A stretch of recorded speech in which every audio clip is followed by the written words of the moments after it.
Assalamu alaikum. So today we have an article about the efficiency of corticosteroid in postoperative endodontic pain, a systemic review and meta-analysis. It was published in the Journal of Endodontic in 2018 by an Indian group. So the aim of this study is to evaluate the effectiveness of corticosteroid in reducing postoperative endodontic pain. So for their method, they search in multiple databases including PubMed, Scubus, and Web of Science, and they included articles that are randomized controlled trials, adult patient undergoing root canal treatment, and articles that use the corticosteroid comparing to placebo.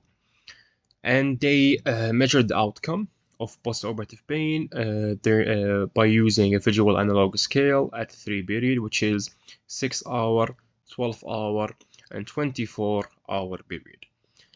And they excluded in vitro studies, animal studies, and studies without complete data. Finally, they included 18 randomized controlled trials with a total of 1,088 patients.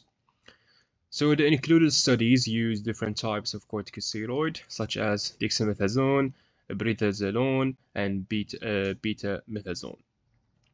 Also, they use different way of administration, such as oral administration, intraligamentary, intramuscular, and sometimes as intracanal medicaments.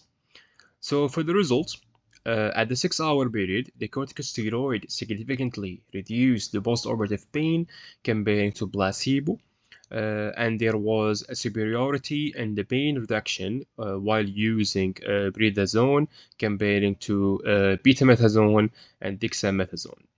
At the 12-hour period, the reduction remains significant with the usage of corticosteroid, with also superiority of the prednisone usage comparing to the two other medication.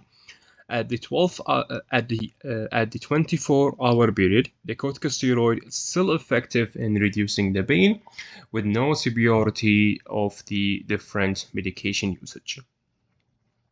So overall, the corticosteroid show a significant reduction in the postoperative pain during the first 24 hours after the treatment. Also, it's mentioned in the article that a higher dosage of corticosteroid associated with greater pain reduction, especially at the 6 and 12-hour period. However, this article has some limitations and drawback, which is high heterogeneity among the included studies, variation in the drug type, dose, and also the administration way. Also, some articles have small sample size. Also, they compare the postoperative usage of corticosteroid to placebo, not to a different medication class such as NSAID group. So so at the end, corticosteroid can be effective in reducing postoperative pain. However, these medications can have side effects, so caution must be taken while prescribing these medication, especially with immunocompromised patients that have different systemic diseases or even taking different group of drugs. As these medication, the corticosteroid, can interact with different type of drug classes, which can negatively affect the patient's health. And thank you.